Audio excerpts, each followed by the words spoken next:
está conosco Maria Helena Marcon, que é membro do Conselho Federativo da Federação Espírita do Paraná, palestrante, escritora e também responsável pelo setor de comunicação social espírita da Federação Espírita do Paraná.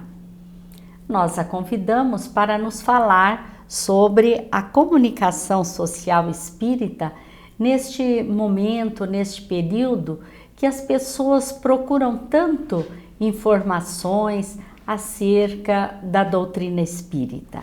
Então, é sobre isso que nós vamos conversar hoje e vamos ainda ver a mensagem do Momento Espírita, que também é um trabalho coordenado pela Malena na Federação Espírita do Paraná. Olá, Malena, é uma alegria muito grande ter você aqui conosco. O ano de 2019 para o Movimento Espírita é muito significativo porque nós temos várias datas, vários motivos de comemoração.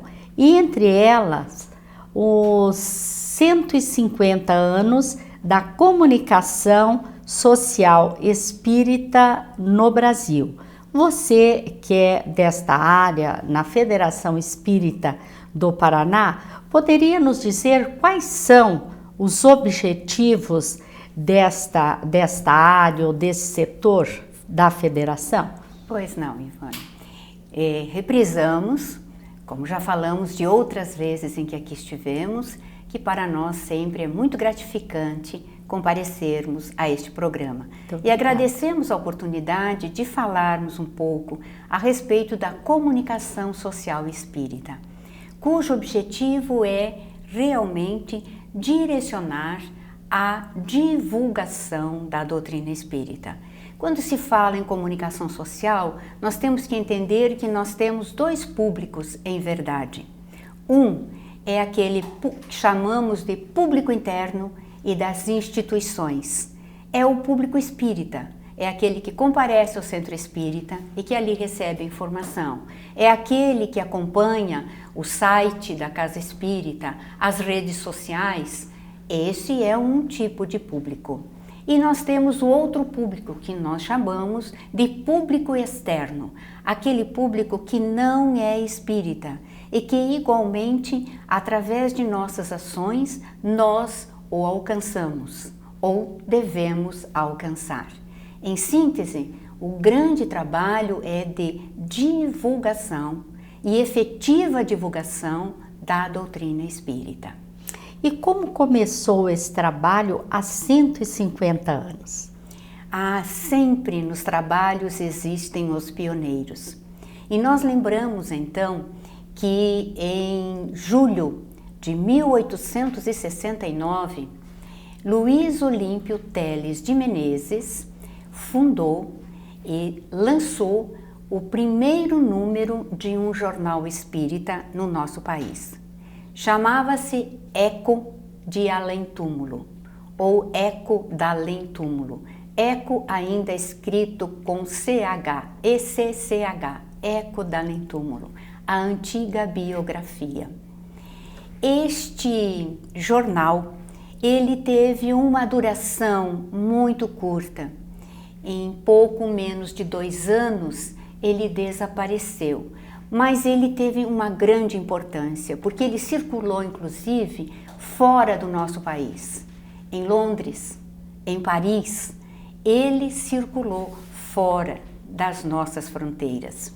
E em Paris, nós vamos encontrar na Revista Espírita, vamos lembrar que em 1869, em março, desencarnou o codificador Allan Kardec. Mas a Revista Espírita, que ele fundara em 1858, continuou a ser publicada. E em outubro de 1869, existe uma referência nessa Revista Espírita a respeito do Eco da Além Túmulo, um jornal brasileiro espírita. Então, ele teve uma carreira curta, mas muito significativa.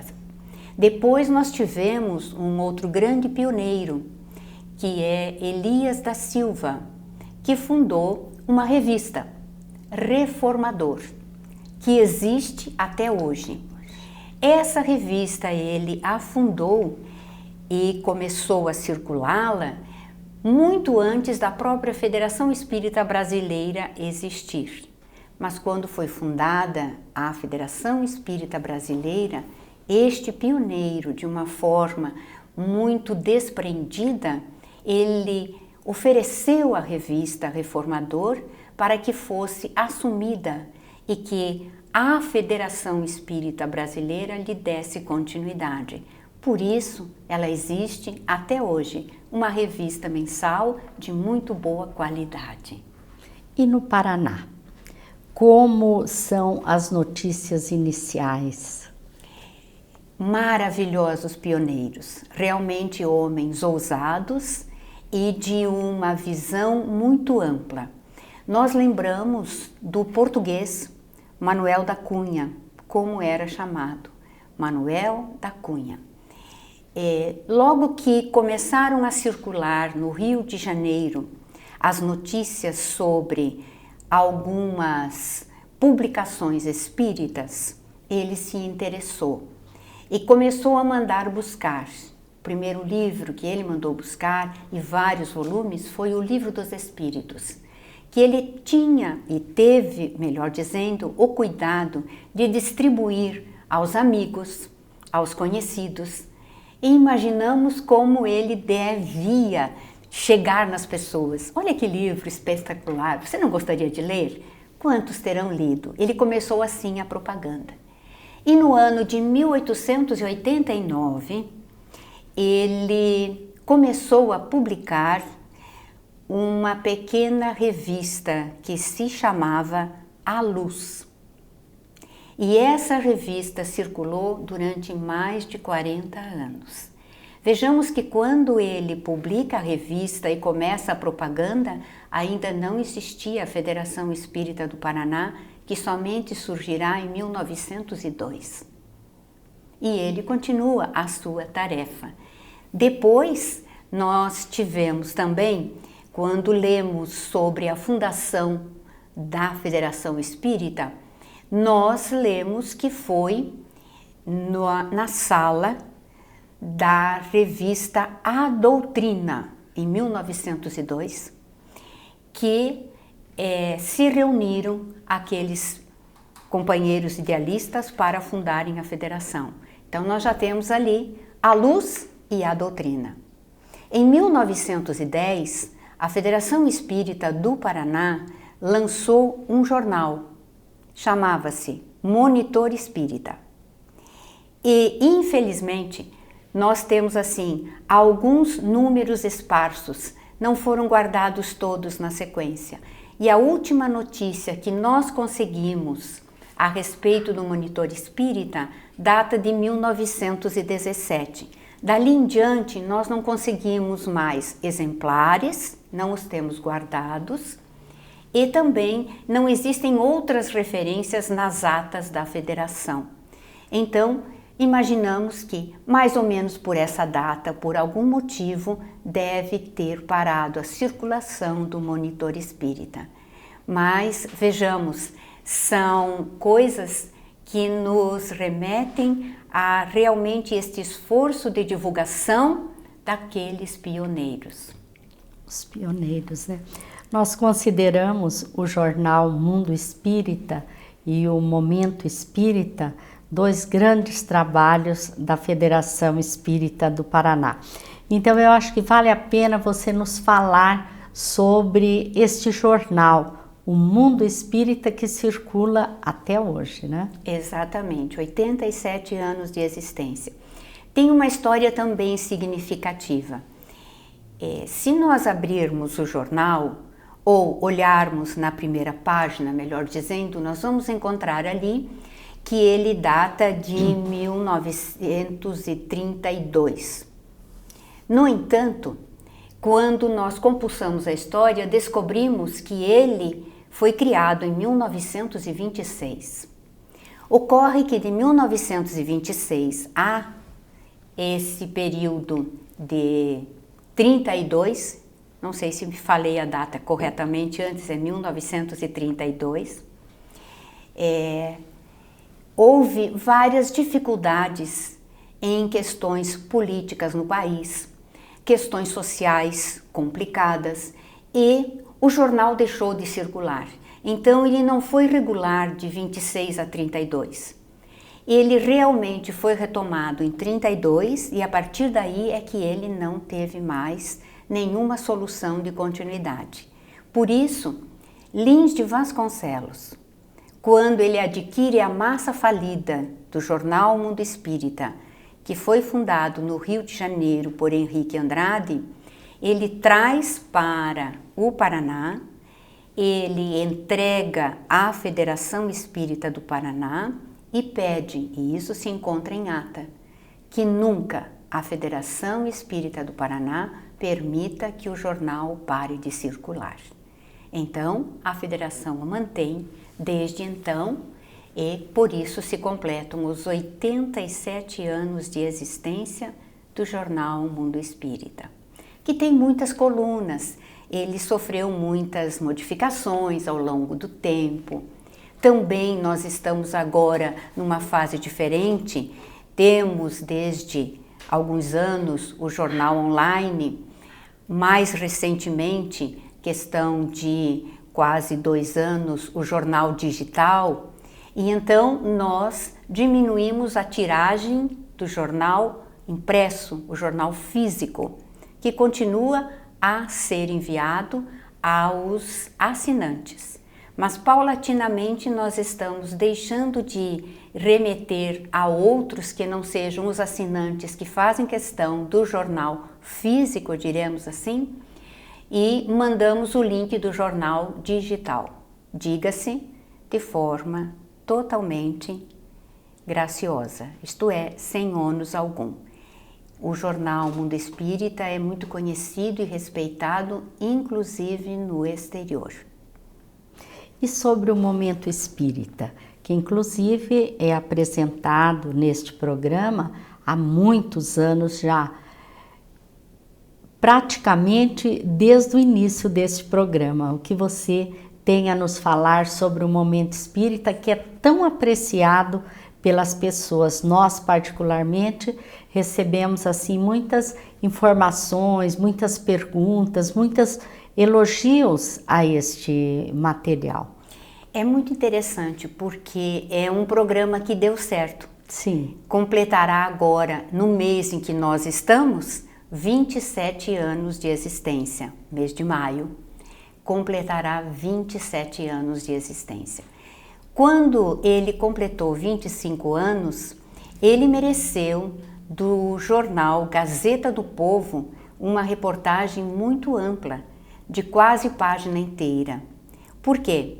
Porque um pouquinho antes, a Rádio Ouro Verde, onde ele começou a ser veiculado e permanece até hoje, apesar de nós estarmos com 187 emissoras transmitindo o programa em todo o Brasil, em 19 estados.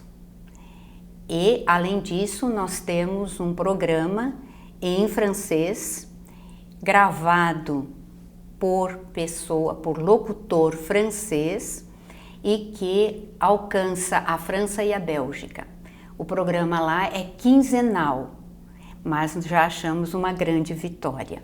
Então, quando estávamos para completar os 25 anos, acontece que a Rádio Ouro Verde estava completando 30 anos. E a Gazeta do Povo fez uma grande reportagem sobre os 30 anos da Rádio Ouro Verde, né? Com garbo, eles diziam na reportagem. E o locutor, Paulo Roberto de Oliveira, que é o locutor desde o início do programa, em certo momento da reportagem ali, ele se refere a 5 minutos de Momento Espírita. E por isso chamou a atenção da Gazeta do Povo, que procurou a federação para fazer uma reportagem como fez e denominou assim 5 minutos de eternidade, que nós achamos muito interessante e perguntamos por que 5 minutos de eternidade? Nós pensaríamos em 5 minutos de espiritualidade. Sim. Ele disse, porque quando nós perguntamos ao Paulo Roberto como surgiu o programa, ele contou que as pessoas da federação, ou então o presidente da época, Napoleão Araújo, e o vice, o procurou e disse que queria um programa, que a federação queria ter um programa radiofônico. E ele sugeriu que fosse um programa curto. Ele falou, olha, faça um programa de 5 minutos. E a pergunta dos companheiros espíritas foi, em 5 minutos se fala alguma coisa? E ele disse, 5 minutos no rádio é uma eternidade. E ali, nós, da federação, começamos então o programa de 5 minutos diário. É um programa interessante, porque o nosso objetivo não é fazer proselitismo, não é convencer as pessoas de que a doutrina espírita é a melhor religião, é a melhor opção de religiosidade, ou se você estiver fora dela, você não terá salvação. Não. O nosso objetivo é alcançar o homem de bem, falar sobre o homem de bem, o homem que faz a diferença na face da Terra. Então, é um programa muito bem visto, porque nós não temos preconceito algum. Nós apresentamos ali a extraordinária Irmã Dulce, o extraordinário Chico Xavier, a não menos extraordinária Madre Teresa de Calcutá. Quem quer que seja um homem, uma mulher de bem, merece uma nota, um programa Momento Espírita. Sem falar que a gente também, os que somos os redatores, relatamos muitos fatos da atualidade, as coisas que nós observamos no nosso dia a dia, no trabalho, na profissão, no centro espírita, na sociedade em geral. Malena, o setor de comunicação social da federação tem muitas frentes, né, importantíssimas. Inclusive nós citamos a biblioteca virtual, não é? Mas tem também um outro trabalho que nós já tivemos a satisfação de conhecer, que é a visita guiada à sede histórica da federação, que inclusive já consta no roteiro do Guia Turístico Religioso da capital paranaense. Você poderia nos falar um pouco dessa visita guiada? Começou em 2016 e nos traz muita alegria. Ela acontece uma vez por mês, no último domingo do mês, das 9 às 11 horas, entendendo que às 11 horas entra o último grupo. Nós formamos grupos de 20 pessoas, no máximo, que circulam pelos 3 andares da sede histórica. Temos 7 guias, chamados assim, que vão explicando cada um dos setores de sua responsabilidade, vão mostrando os painéis, falando da história da federação e realmente mostrando as fotos, toda aquela riqueza do movimento espírita que é a nossa sede histórica, antiga sede da Federação Espírita do Paraná.